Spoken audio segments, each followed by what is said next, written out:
Miss குவஹம்ல runner up வாங்கியிருக்கீங்க. சந்தோஷமா இருக்கீங்களா? இல்ல ஃபீல் பண்றீங்களா? ஐயய்யோ! Runner up வாங்கிட்டோமேன்னு.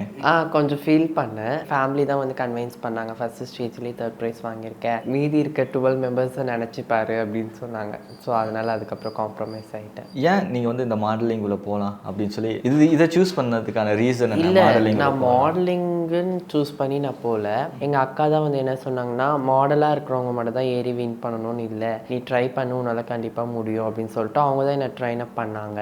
நான் இன்னொரு ரீசன் ஏறினதுக்கு மெயினான ரீசன் என்னென்னா, நான் வந்து கிரிட்டிக்கல் கேர் டெக்னாலஜி முடிச்சிருக்கேன். திருநங்கைங்கனாலே வந்து யாசகம் கேட்கறது, பாலியல் தொழில் பண்ணுறது மட்டும் கிடையாது, எங்களாலேயும் சாதிக்க முடியும், ஒரு ஹாஸ்பிட்டல் லெவலில் போய் ஒர்க் பண்ண முடியும் எங்களாலேயும் அப்படின்றத வந்து சமுதாயத்துக்கு காட்டணும் அப்படின்றதுனால தான் நான் மெயினாக ஏறினேன். உங்களை பற்றி நாங்கள் நிறைய விஷயங்கள் தெரிஞ்சுக்கணும்னு ஆசைப்படுறோம். என்னோடய பேர் விபாஷா. நான் கிரிட்டிக்கல் கேர் டெக்னாலஜி முடிச்சிருக்கேன். இங்கே MIOT academy of allied health சயின்ஸில் தான் நான் முடித்தேன். 1 இயர் வந்து ஒர்க் பண்ணேன். அதுக்கப்புறம் என்னோடய சர்ஜரி ப்ராசஸ்க்காக நான் வந்து டிஸ்கண்டினியூ பண்ணிவிட்டு இது பண்ணிட்டேன்.